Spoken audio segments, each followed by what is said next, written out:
Minsan, mas tamang bumitaw kapag alam mong hindi ka pinapahalagahan. Malay mo sa pagbitaw mo, mahulog ka sa tamang pwesto at masalo ka ng tamang tao. Heto na, ang Laika Barista Moments natin na pinamagatang, Learning the Art of Letting Go. Pakawalan mo kung hindi para sa'yo. Pakawalan mo kung ayaw sa'yo. Pakawalan mo kung hindi nakikita ang halaga mo. Grabe, di ba? Pero bakit hindi mo subukang bigyan ng pagkakataon? Malay mo naman, magbago na siya ngayon. Pero naniniwala ka rin ba na a person who wants to be in your life will never make you feel as if kailangan mo pang ipagpilitan at ipag-isiksikan ang sarili mo sa kanya? Yung tipong wala kang kailangang patunayan. Mataas man ang standards mo, choosy ka, maarte ka, o kahit ikaw pa yung nonchalant na tao. Because the right person who wants to be in your life will rise up to meet your standards.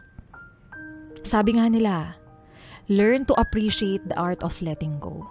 Pero madalas kasi, kapag sinabi nating letting go, may maiiwan, may mangiiwan, may kakalimutan, may masasaktan, may uuwing luhaan, at may hindi na dapat balikan. Pero minsan, para mas ma-appreciate mo yung mga bagay na para sa'yo, kailangan mo muna talagang pakawalan yung mga bagay na hindi naman talaga para sa'yo. Mahirap man panindigan or gawin ngayon, pero isang araw, magpapasalamat ka sa sarili mo dahil the best is yet to come. Dahil minsan, kailangan mo munang maranasan na siya'y iyakan, masaktan, maiwan, para makita mo yung mga bagay na para sa'yo.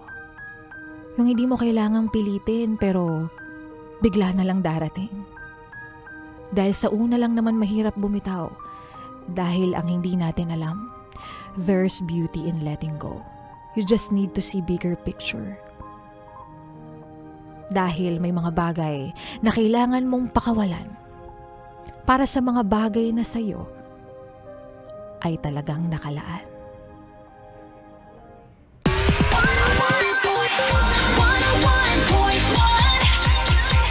Yes, FM. Yes, FM. Napayes ka ba sa napanood mo, Yes Friend? Alam mo na ang gagawin mo, ha? Hit like and subscribe. And click the notification bell para ma-update ka namin. Kung gusto mo, mag-comment ka pa. Hindi ka namin iisnabin. Go, Yes Friend!